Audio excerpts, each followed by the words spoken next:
àllarba ñaar fukki fan ak juróom si Tamxarit atum ju nekk ñeenti téeméer ak ñeent fukk ak ñeent sa gàddaay ga mbokk yi daleen ak jàmm ci xibaar yi marax gi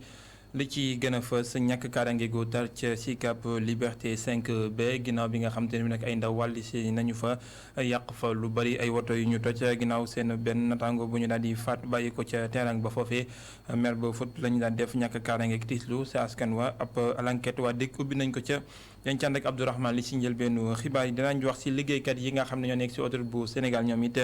daal nañuy lemtub ñaxtu lu ñu daal di bëgg dëkkmal lu toll si fukk ak juróom-benn seen i natango yoo xam ne dàq nañu leen seen gis-gis dàq gu jaaduwul la ñu daal di bëgg ñu delloo leen seen liggéey waaye ñoom it ndàmpaay yi nga xam ne moo war si seen ëpp liggéey ñu mën leen ko war lool di leen ko wàccoo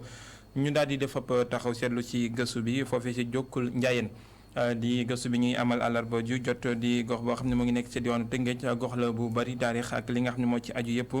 atum 1800 lañ ko daal di sosoon ba léegi Babacar Seck dinañu daal defal nataal bi ak jàngat li nga xam ne moo ci war ci taaluxu boobu lay dëkkuwaay di Jokkul Njaayeen mbokk yi lii mooy li gën a fës si biir jotaay xibaar ñees kees ñu def si faram fàcc.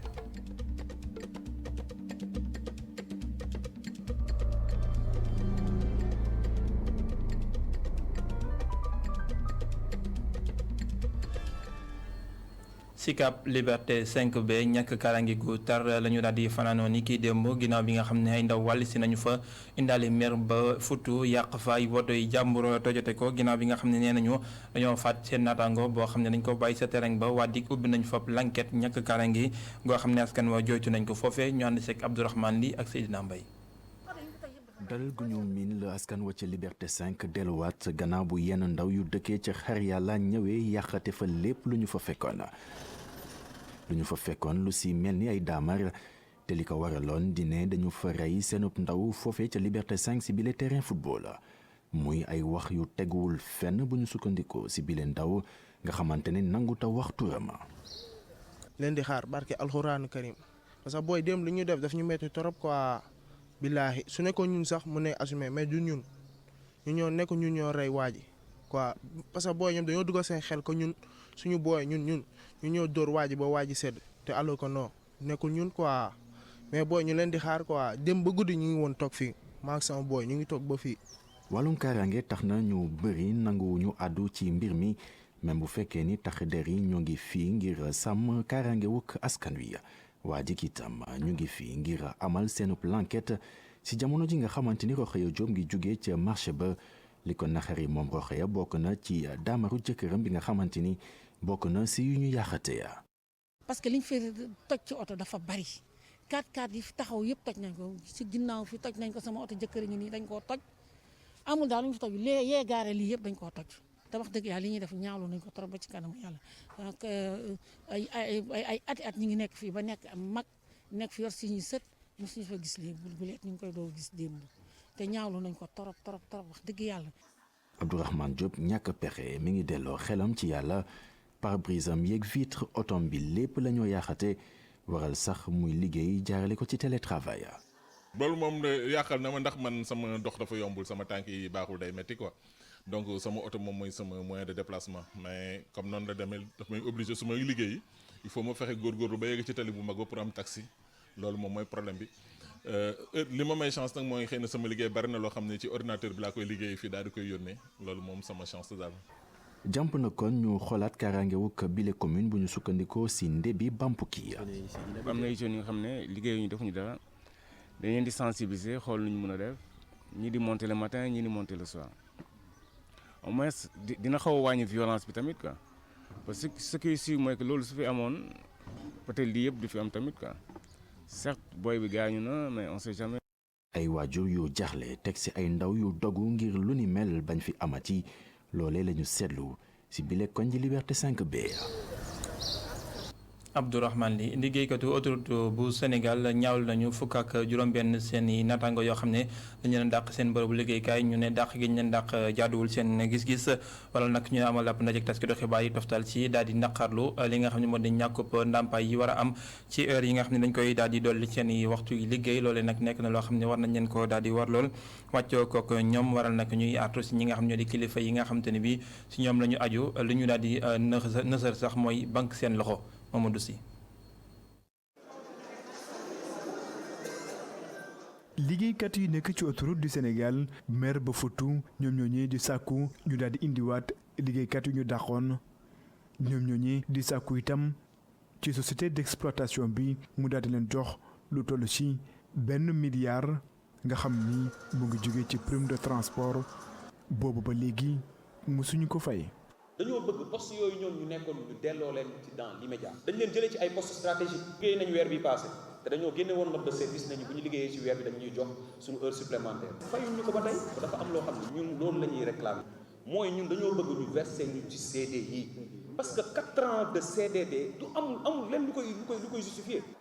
gannaaw jafe-jafe yu ñu jànkoonteel yi lay liggéeykat fas yéene nag wéyal xeex bi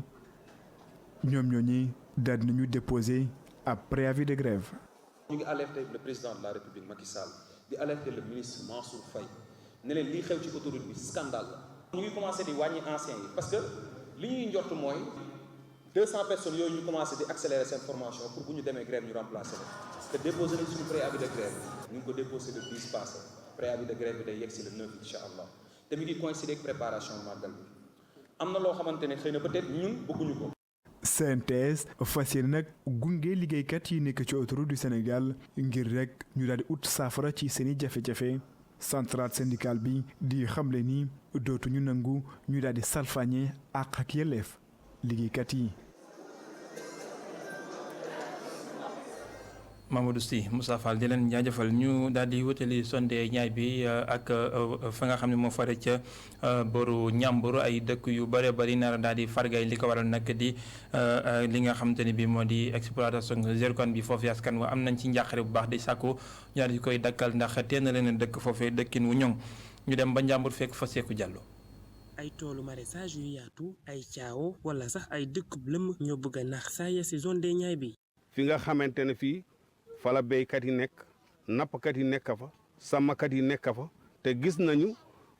fi muy jaar yëpp yooyu yëpp mu ngi koy faagaagal muy faagaagal sàmm bi sa faagaagal napp bi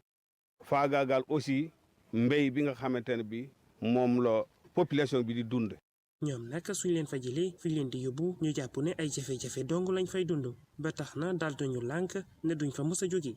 ndax tey jii bu ñu la toxalee ñu yóbbu la foo xamante ne fii ay kër yu kat lañ lay defal ñu fekk la ci sa kër gu yaatu boo xamante ne bii yow sa xale mën nañoo fooyee côté bu ne sa jur mën naa jëm côté bu ne ñu ñëw defal la kër gu kat boo xamante ne bii kër gu boo xamante ne bii yow fu ne nit moo la fa féete amoo foo def sa jur loolu beneen problème la. amul benn sikki sàkk bu ñuy def ngir rek jaamarlook lépp loo xamante ni daal nañ leen ko indil ngir rek jëlee leen ci yooyu la béréb ba. CSO dégagé wul nee nañu seeni bakkan la ñuy jóg CSO population bi nee nañu fi ñu taxaw tey jii mooy CSO na fi dégagé loolu la population bi wax kon tamit nun li ñu population bi wax loolu la ñuy wax. boobule collectif nag nekkoon ci point de presse ngir rek yee askan wi nekk ci zone des Niayes bi waaye tamit indi leen solution bu mucc ayib ci jafe-jafe yi nga xamante ni boobule société nar leen ko indi la. Seeku Jàllo ñu koy jaajëfal ñu jógee diwaanu Njàmbur wutali Touba Mbacké ak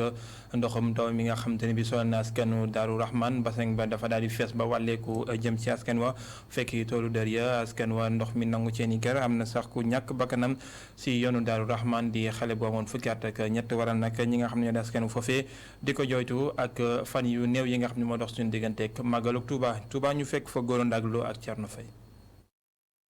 ay hectares yu ndox mi mëdd ay toolu maraîcher yu ñu rasé Daaru Rahman nekk ci biir ndox mi jamono jile mu di situation bala ko waral du leen lu dul débordement wu bassin de rétention bile mu di jafe-jafe bu dépassé ki ngàlloo kàdduk baykatu dër yi nekk ci gox bile soriwul dara Touba. waaye nag ci yaatuwaayu tool bi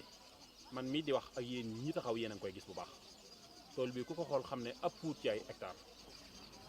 ab pool li fi yàqu maanaam loolu mëneesu koo tudd ci aw làmmiñ ndax ay maanaam centaine de millions loolu du loo xam ne nit ki day dikk daal di taxaw rek ba koo xam léegi ndaw ñëpp takk woon nañ di liggéey si fii du jeex ci ay borom kër du jeex ci ay borom kër yoo xam ne demuñu woon fenn yaakaaroon ko ñoom defoon seen xel yëpp fii wax dëgg fi yàlla am doon fi daan maanaam ak seen doole ñii ko ndox mi def tey jii nag metti na loolu metti na. tey buñ doon wax liñ ci daan jëlee lan ak lan la. Apul tool bi amul benn xeetu mbay boo xam ne banañ. ci noonu askan wi yeewoo ci Daaru Rahman naka noonu baykatu dër yi débordement wu bassin de rétention bi laal sàkku ci kilifa yi nekk ci administration bi nekk ci département wu Mbacké ñu yee yàbbi ci lu ni mel ci na mu gën a gaawee. bëgg nañ ñu saytuwaat ko nag liggéey ko ndax ndox mu toll nii nag kenn du ko indi ci ab dëkk te seetaan leen ndax seetaan gi dong nag moo waral lii seetaan gi dong nag moo indi lii ndax am ndox bu fekkee da nga ko indi ci bërëb jéemaatoo ki dara ne ko maanaam nga nekk foofu rek bu yàggee ndox mi ci boppam mooy wut buntu bu mu awee moom te bii nag nañ xam ne benn ba ñaar la benn bi moo dagg def lii. ginnaaw tukkib ne meeku bu jëwriñ ji ñu dénk wàllum biir réew mi amaloon ngir lépp lu jëm ci wàccaayub màggal gile Daaru Rahman nekk jamono ji ci jafe-jafe ginnaaw ba bassin de rétention bile tàmbalee walla ci seeni tool. Gora Ndack Lo ñu wax ci dem geek dëkk gi ci jaww ji ak ñi nga xam ne ñoo di saytukatu jaww ji ci ASECNA ñi na soloon ab geraw bu ñu waroon a door ni ki ëllëg waaye teg nañ ko suuf ginnaaw sàkku teef gu jógee ci njiitu réew mi président Macky Sall loolu nag force la ci ki nga xamante ne bii mooy secrétaire général bu syndicat boobee nag mu daal di soññeewaat bu baax a baax ci taxawaay yi nga xam ne war na ngir saafara lépp loo xam ne mooy seen ab joytu laata ñuy jubluwaat ci daal di dàbbaliwaat wala bon ñu dekkalaat seen mer woowee Alassane Ndo ñu teewlu ay kàddoom ak El Hadj Malick Cissé. contrôleur yi moom dañ ciy sant yàlla rek parce que grève moom comme ni ñu koy waxee rek du ndam ci kenn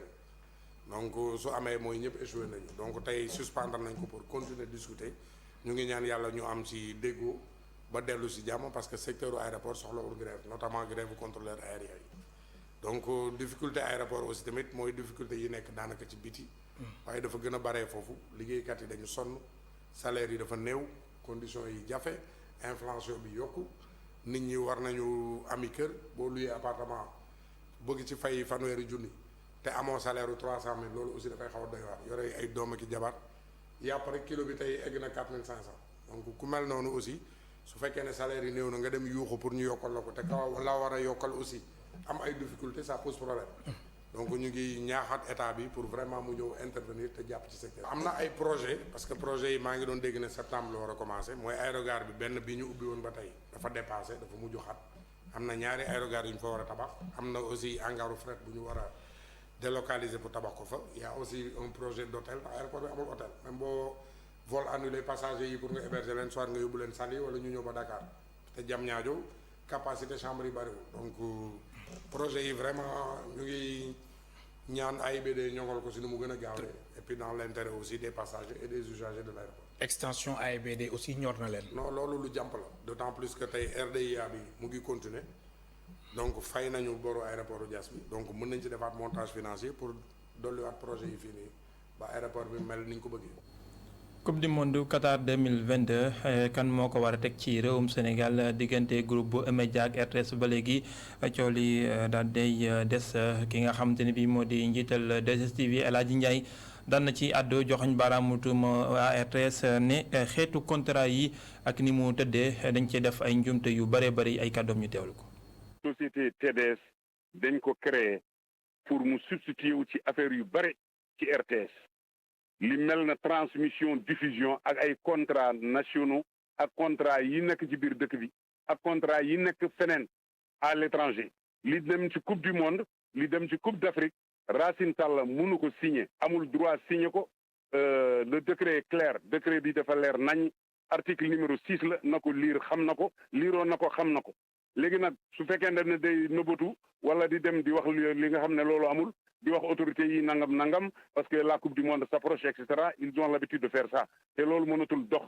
ñun dañuy jox société boobu pour substituer à la RTS ci yenn yi 75 personnes jël nañ leen foofu yónnee ñu tous les pylônes ñun ñoo ko hérité donc TDS mënul juddu ñu defar ko ba pare RTS continue di def li muy def loolu du yoon donc li mu def moom moo xam lu tax mu def ko mais c'est pas sérieux moi je dis que c'est pas sérieux loolu sérieux wul il sait il m'entend il sait de quoi je parle te man du ma waxantu ma ne texte bi dafa leer loi bi dafa leer waru ko signer su ko signer itam normalement valable wul parce que lu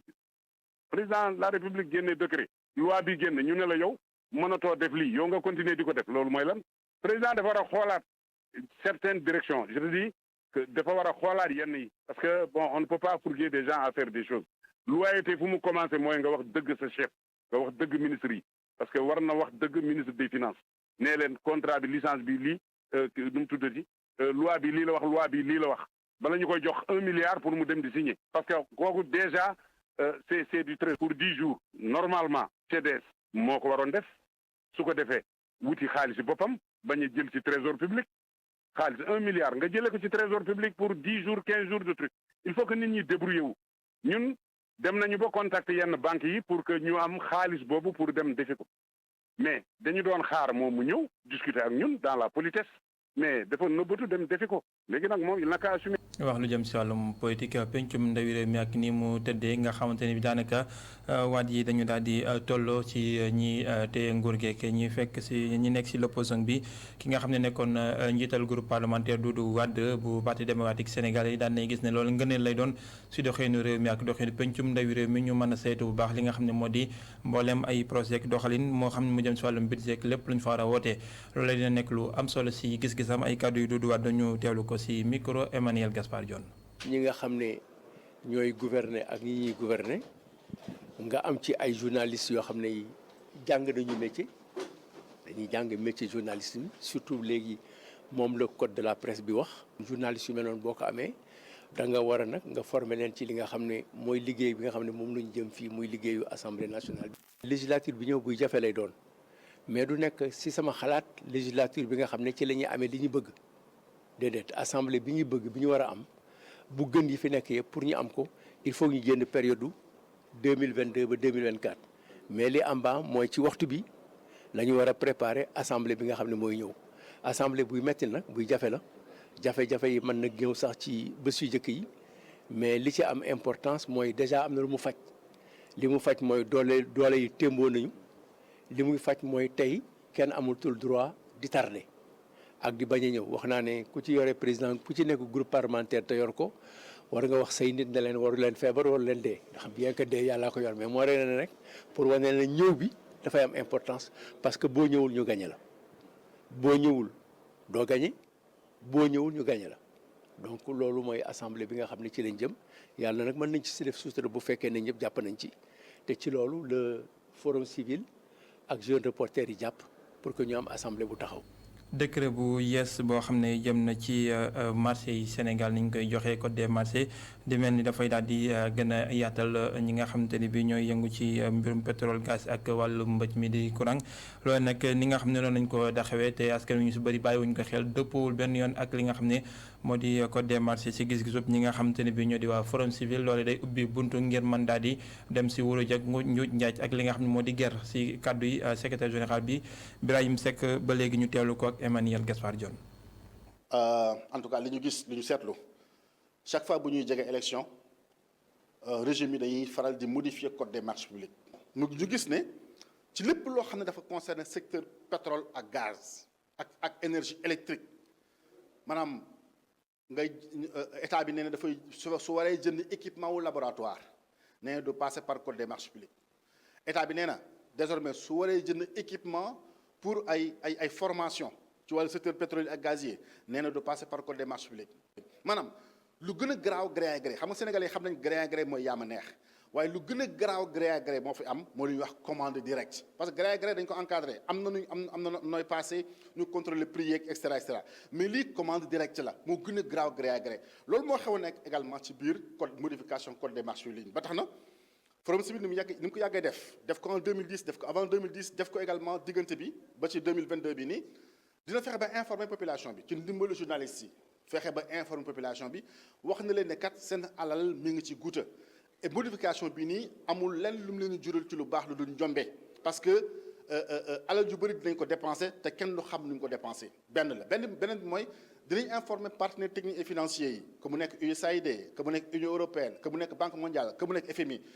lu tax ñu leen informer parce que ñooñu souvent dañuy jël seen xaalis di ko lebal sénégalais yi après sénégalais war koo fay ñoom dañ leen interpellé ne leen alal ji ngeen ñuy lebal bi ngeen ñu lebal ñu koy dugal suñu budget ëllëg bu amee njombe bu leen topp suñu ginnaaw naanu ni ngeen di gérer baaxul parce que averti nañ leen kat code des marchés bi modifié nañ ko noo xam ne suñu xaalis mi ngi ci guuta kaddu Ibrahima Seck ak Doudou Wade ñu ngi ko yëkkati ginnaaw loolu bi nga xamante ne bii convention des jeunes reporters ñu ngi ko daal di amalante ci forum civil ngir tàggat ñi nga xam ñoo di taskatu xibaar yi lu jëm si pencum ndawi réew mi taxawaay yi nga xam ne moo fa war ngir mën a yaatal xibaar yi nu mu gënee mucc ayib taskatu xibaar yi ak carte de presse yu yees yi nga xamante ne bii ñu ngi koy daal di mën a jot te muy daal di door benn fan si weeru sàttumbar ngir mën a liggéey bu ñu li nga xam ne moo di taskatu xibaar yi ñu mën leen a ràññee te xam dëgg ñan ñoo si bokk ak ñu si rax ñi nga xamante ne ñoo taskatu xibaar yi ñu si yëpp wala bon ñu si bëri daan nañuy déposé ji waaye nag du ñëpp ba léegi am na ñoo xam ne yóbbooguñu ñenn ñi nee nañu masoon nañu bindu waaye dafa jaaroon si lënd gi mu amoon ay jalt faaw ñu binduwaat am na ñoo xam ne it ba léegi bindooguñu waaye ñoom ñëpp rafetlu nañu taxawaay bu yees boobee gëstu bu ñu ànd seeg Alioune Sow ak Moussa Fall. ñu mën a defaraat bu baax a baax li la di milieu bi ñu nekk muy milieu professionnel des médias yi. lii nekk bëgg-bëgg taskatu xabaar yi ak techniciens yi carte de presse yu yees yi nekk ak mbégte mu rëy ci ñoom waaye dina am ñoo xam ni dinañ demaat déposer. au début bi jotoon naa déposer mais dama ko defoon en ligne voilà jaarale woon ko ci xarale yu yees yi mais malheureusement dafa am quelques contraintes yu ci am donc finalement ou bien malheureusement damay déposer waat. leneen lu wuute ak jafe-jafe yu am ci plateforme bi di app bi nga xam ni moom la carte de presse yi di def boo ko déposé ba noppi li ni mel yenn ci ay taskatu xabaar di ko critiquer waaye bu ñu sukkandikoo ci taskatu xabaar bi ñu dékk suñu micro jàpp na ni lu war la. il faut que ñuy may aussi commission yi ñuy def liggéey de vérification boobu léegi nag 3 mois au plus tard lay durer wala 2 mois léeg-léeg du fa yegg suñu paree rek vérification yi mat sa dossier yi mat. après ñu defaral la sa carte nationale de presse. gannaaw des médias ñu jubali ci 7TV fii ñu ngi fi dajeek Momar Cissé taskatu xabaar bi mi ngi fësal ni carte de presse yu yees yi nekk na li nga xam ni dina gën a ñoŋalaat liggéeyu tasum xabaar. dès l'instant que ñun ñoo ko sàkku kon ñun ñoo war a jiitu ci loolu ñi nga xam ne moom la ñu woote parce que gis nañ ñoo xam ne kat dañuy dem ci ay manifestations di def naka sudul noonu di yàq der. kon nag yaakaar naa ne lii buñ ko defee day tax ñu mën a xam kan mooy journaliste ak kan moo ko nekkul. fi mu toll nii 1,2 ci ay dossiers la ñu jot a enregistré ci commission bi lu ëpp 1,4 ñu jot ko saytu ci loolu 2,4 la ñu validé 1,4 la ñu defar ci ay carte mu des 9,4 ci ay carte yi nga xam ni war nañ koo defar. daa defal ko Alioune Sow ak Moussa Fall si boobu lay gëstu ñu wax lu jëm si ndaw ñekk tàggatoo gi war si yéen ma xëy wala ñi nga xamante ne bi ñoo ko daal di yor amal nañu ab lëlëb tàggatoo fi nga xam ne moo diwaanu Tivaouane ngir gunge ñi nga xam ne ñoo di ndaw ñi rawatina ñi nga xamante ne bi am nañu nësër si wàllum xëy foofee sa Tivaouane ñu fekk fa Iso Alexandre Sène. ministère bi ñu dénk formation professionnelle apprentissage ak lii di insertion nekkoon ci waawoon ci benn forum bi nga xam ne de dañ ko jagleel ndaw ñi li tax a jóg Dame Diop moo di ñu won ndaw ñi ginnaaw bu ñu tàggatoo ba pare naka la ñuy def rek ba mën a am. dafa am benn programme bu mag bu ñu tëral ñu tudde ko programme xëy ndaw ñi mooy programme boobu dafa law ci biir Sénégal pour mën a may jigéen ñi ak xale yi ñu mën a am liggéey maa ngi féliciter la commune de Tivaouane ci effort yi nga xam ne def nañ ko par rapport ak li nga xam ne président commission bi wax na ko léegi mooy jeunes yi nga xam ne jël nañ leen ci biir commune bi. atum 2012 ak nëgëndi nguuru Sénégal tabax na ay centre yu bëri yi nga xam ne de dañ ko jagleel lii di formation professionnelle bu ñu sukkandikoo ci ki nga xam ne moom la ñu dénk service national insertion ca ministère formation professionnelle apprentissage ak insertion. les efforts que le ministère a fait depuis 2012. fukki at ak ñaar a ngi nii. li ñu gis moo di nguuru Sénégal mu ngi def ay jéego yu am solo ci li nga xam ne nag moo di formation professionnelle loola waral mu taxawal ay écoles yu bëri ndax jàpp nañ ne ndaw ñi mënuñoo am xëy buñ leen tàggatul. pas de compétence. fii ci diwaanu Thiès nag bokk na ci métier yi nga xam ne de faaw ñu faratal ko moo di li dem ci xarala yu bees yi. c'est un certificat qui ne demande pas un niveau pour accéder à la formation professionnelle.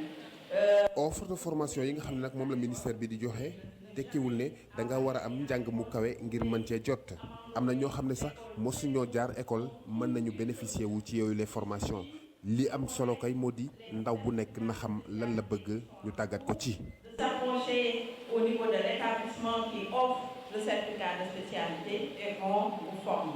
département bu Tivaouane mooy département bi nga xam ne de li fi nekk ci industrie minière bëri na waral sax ci bile forum de ñu bëri jàpp ne Tivaouane war nañoo am dara ji nga xam ne dañ fay jàngale lépp lu dem ci wàllu mine.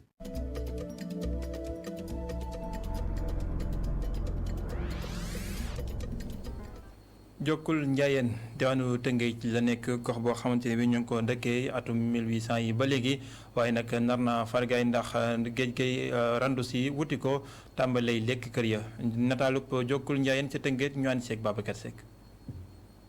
mu nekk ci commune bu Rufisque Ouest Njaayeen mu ngi bokk ci quartier yi nekk Jokkul ki ko sanc di góor gi Mour Njaay Njaay ci booru atu 1800. Jokkul Njaayeen nekkoon na bërëb bu am solo ci Tëngéej ndax lu bëri foofu lañ ko doon waxtaanee. lii wóor bu wóor mooy que ne vers les années 1800 dañu jàpp xam na nag peut-être au fil de nos recherches peut-être ñu am ci benn résultat bu ko boo xam ne moo gën a plausible waaye li ma ci mën a xam daal mooy que ni quartier bi la boo xamee ne lépp loo xamee ne. décision bu waa Tëngéej war a jël la fii lañ daan ñëw ci quartier bi pour jël kii nga xam ne moo ko sanc mooy sunu maam mu ñaay njaay yàlla mayoon ko xam-xam bi muy ñëw di ko sanc dañ ko wax ne demal ñëwal fii mu ñëw fi ñoom xamoon nañ ne fii place su jinne la mu fanaan fi bët set ñoom ñu xalaat ne dina fekk moom dañ ko anéantir mais yàlla def mu dund. Babacar Pouye di mag ci dëkk bi mu ngi ñëwaat ci cosaanu turu Jokkul la. Jokkul mu nga woon ca quai de pêche ba mais ci déplacement à cause don bu ñu doon joxe tubaab yi di ko jox dëgg si juróomi boppi Tëngéej ci intelligence su mag ñi. raison pour laquelle ñu wax ni nanu jokku ji parce que turu Jokkul foofu la jógee nanu jokku ji installé parce que bu tubaab bi ñëwee ndax mu mën ñoo jox ci don yi moo waral toujours ci dans le cadre bien faire ñu jël Jokkul wagg tudd la ko wagg ñu jul njuréen santale ko njuréen njaayeen ñu santale ko njaayeen Jokkul kaw dox bu sori ñu ne Jokkul kaw. jàkkee Jokkul Njaayeen bu am taarix la nekk it jàkk bi njëkk tabax ci Tëngéej. ñu ngi ko tabax ci créé ci 1922 jëlewaat nañ ci information ñun tamit mooy première mosquée boo xamante ne dañ ko construire en dur ci Tëngéej kon nag jàkk bu am cosaan la ay mag yu baax seqoon ko. nekkoon fii kilifa jàkka ju ijaabu am ijaaba la ndax sama wajur wax na ma ni am na shérif bu daan topp géej gi dafi daan ñëw ndax dafa ne jàkka ji lépp lu fi waay ñaan yàlla may ko julli fi ñaari rakka ñaa am na mag ñoom dañ daan jóge fu sori ñëw fi di fi def ay nawaafil topp littoral bi ñëw fi di fi jaamu yàlla xam ne jàkka ji nag jàkka boo xamante ne nag yàlla def na fi am na lu mu fi def. Jokkul Njaayeen bi nekk ci tefes gi ña fa dëkk seen xel dalatul ci yëngu-yëngu géej gi li ñu bëgg mooy ñu defaraat barrage ba fa nekk. mais booy xool avec l'avancée de la mer moo waral ñu def benn barrage boo xam ne dafa jóge Jokkul kaw ba pratiquement dem ba Thiawlène loolu booy xool fi mu nekk nii te actuellement dafa gën di am doole avancé boobu la preuve fan yi passé nii bi géej gi kiwee bi mu feesee ndox bi day ñëw ba si penc mi ñu ko si biir kii ce qui veut dire que donc war nañ xalaataat xam naa du yàgg tuuti ñu conseil de quartier bu ñu se réunir peut-être avec yeneen conseil de quartier yi nekk si zone bi def benn waxtaan boo xamante ne dañ leen waxaat pour digue bi wala barrage bi ñu xool nan lañ koy gën a yëkkatee bu nekk amat hauteur de ce fait ndox bi du mën a jàll parce que actuellement gis naa ne problème la fi mu nekk nii. ngir fexe ba dëkkuwaay bi mucc ayib waa Jokkul Njaayeen sumb nañ ab programme am yéene pavage mbedd yëpp ci doole askan wi. boobu ak tey ñëpp lu waay am indi kenn xeebul lenn 1000 francs ba 100 000 francs ba 1 million ba 500 000 lu waay indi am rek indi dugal si mbir mi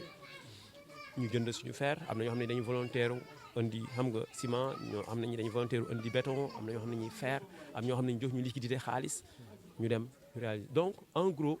noonu lay demee sur fonds propres la ñuy dawee li ñuy liggéeyee jógewul fenn lu dul si waa dëkk bi kese main d'œuvre bi ndaw yi nga xam ne ñoo dëkk bi chaque dimanche bu ñu liggéeyee parce que ku si nekk fii am nga si loo jàpp mais bu dimanche yi ñu joxante rendez-vous si penc mi foofu ngeen romb léegi ñu tàmmali 8 heures di brique ñoo koy réaliser si suñu ay loxo bu ñuy jàppee fii ñuy jàpp fii ñu jàpp fii ñuy brique ba tàkkusaani suuf ñu sangu ku nekk dem sa kër et ceci tous les dimanches depuis 1 année et demie comportement wu nit ñi dafay changer parce que moos du yem ki nga xam ne amaana moo ngi dox si suuf ak ki nga xam ne moo ngi dox si kekk te wér na ne wér gu yaram bi maanaam suuf bu naaw nga noowi ko yemut ak ngelaw ñëw balaye te dara jogut kon loolu muy impacté si wér gu yaram moom rek c'est pas petit lu rëy la ñaareel bi mooy dama ne si comportement yi nit ñi xam nga boo daan génnee nga gis soo ndox parfois nga taayee àgg géej nga xëpp ko ci mbedd mi léegi kenn sañatu ko loolu kenn sañatu ko maanaam kenn mooy ñëw di sotti ndox si kaw pave yi kenn li ëpp ci Jokkul Njaayeen def nañ ko ay pavage ci cëppaandaw ga li askan bi bëgg mooy ci diir bu gàtt kenn dootul gis suuf ci Jokkul Njaayeen.